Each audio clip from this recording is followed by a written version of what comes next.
Good day, everybody, and welcome to another edition of the Military and Foreign Affairs Network. I am your host, the voice of reason. Today, we are going to continue our ongoing coverage of the war between the Russian Federation and Ukraine.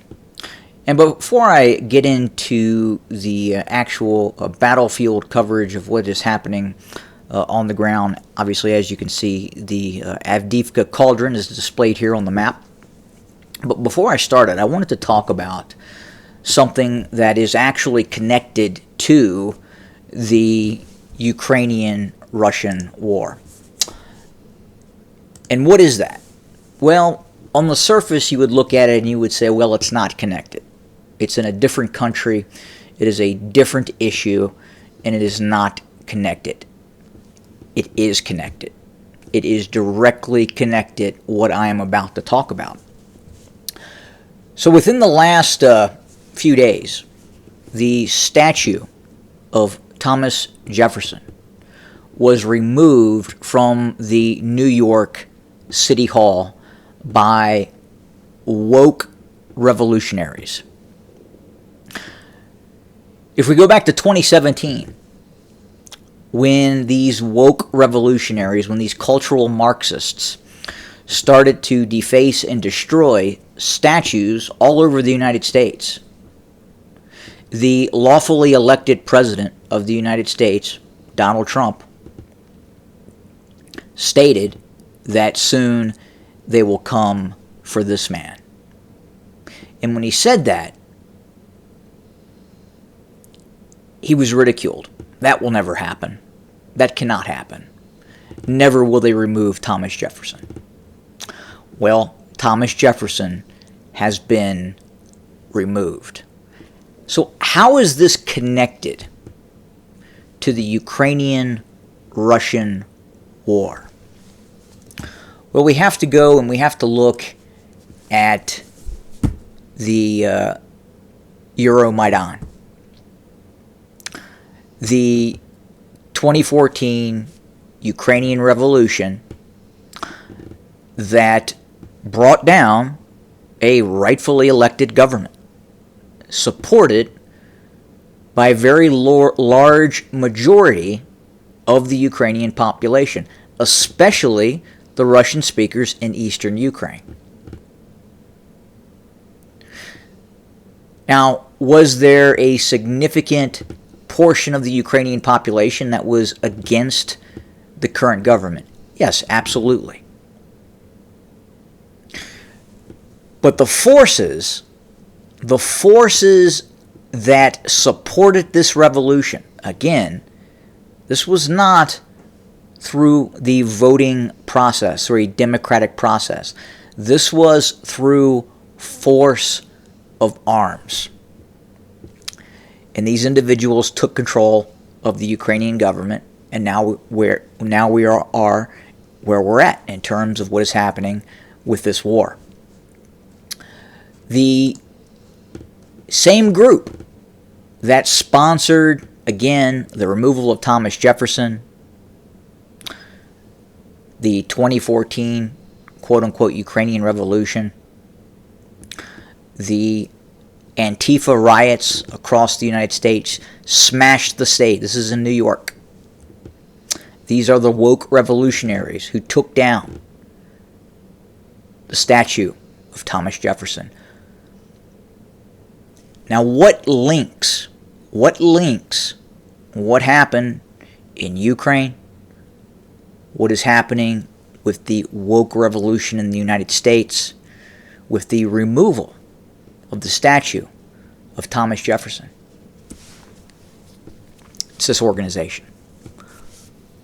Open societies. The fingerprints of open societies are on all of these issues I have just talked about.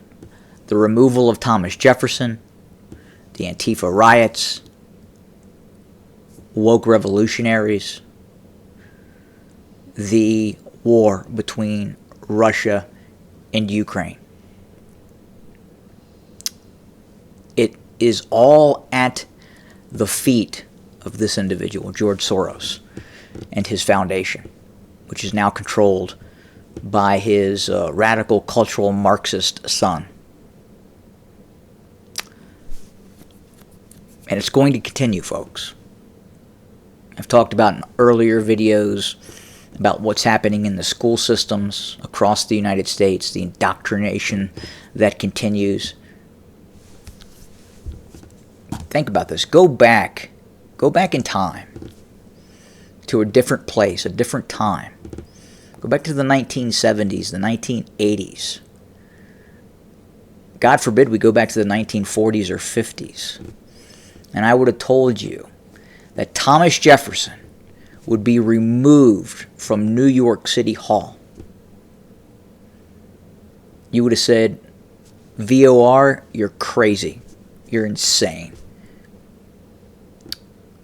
You're calling for, you're stating there is a fire in a packed movie theater.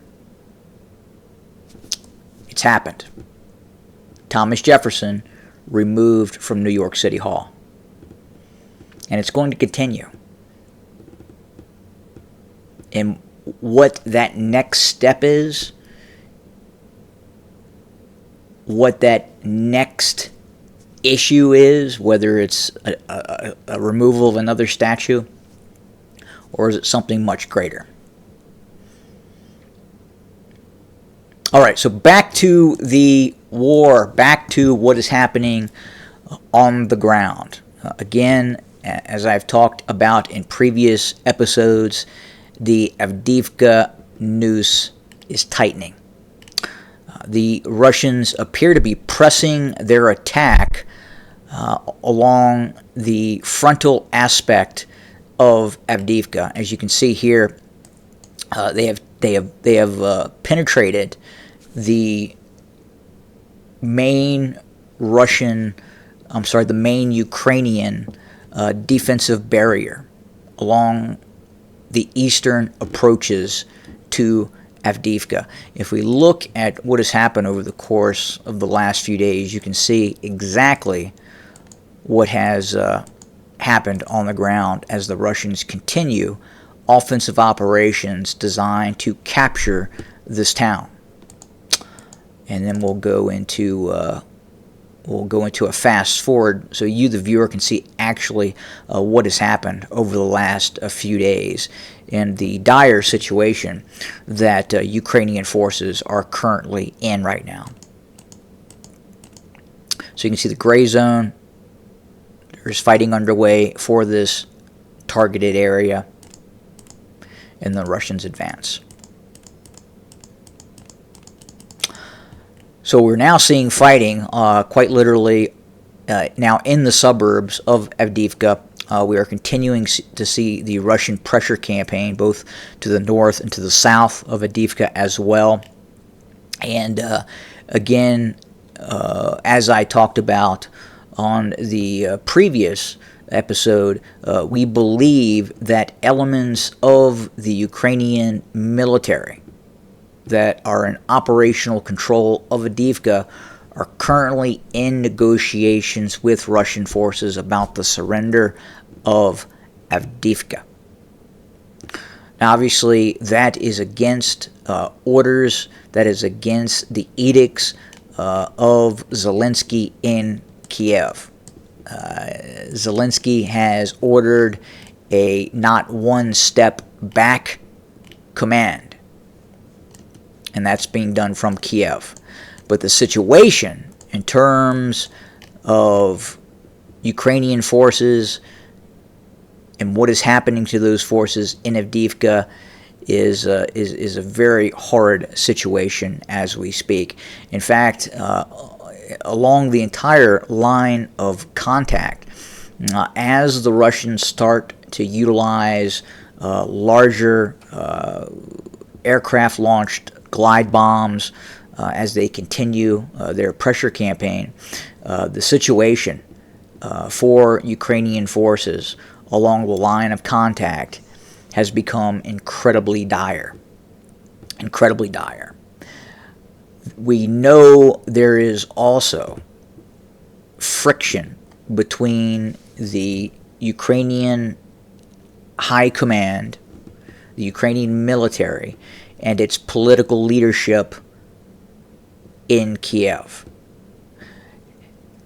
At this point, I would not rule out the possibility of internal military activity that could depose Zelensky.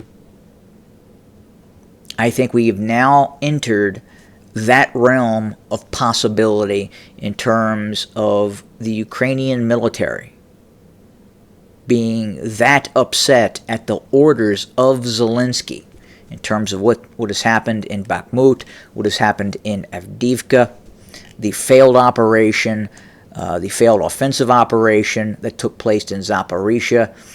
This operation was sped up to satisfy certain elements of the political leadership in Washington, D.C., that believed that a successful offensive operation could occur. The problem is the Ukrainian military was very much aware that they did not have the needed air support to launch this type of successful operation in Zaporizhia. Thus, it failed. So again, the situation incredibly dire in Avdiivka, Kupiansk, all along the front. At this point, we reasonably believe Russian forces have the initiative. And again, it's very likely we could see something catastrophic take place along the line of contact with Ukrainian forces, especially as we start to enter winter.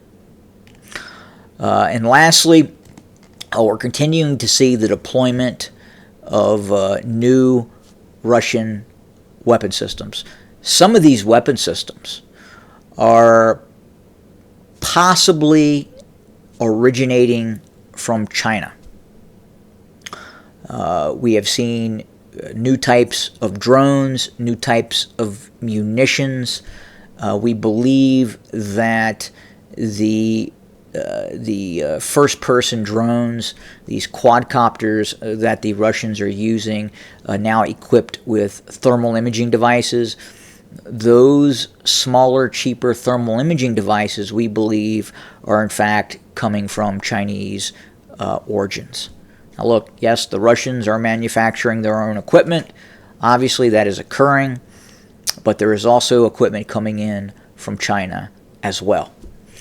And we are also seeing the new generation of Lancet drone. This is a drone that is not controlled by a human operator. This drone is controlled by artificial intelligence. It has the ability to identify Ukrainian tanks, armored vehicles, artillery, and then attack those systems in a fully autonomous manner. So that's it for today. We will have more very, very soon. Thank you for joining us. And as always, have a good day.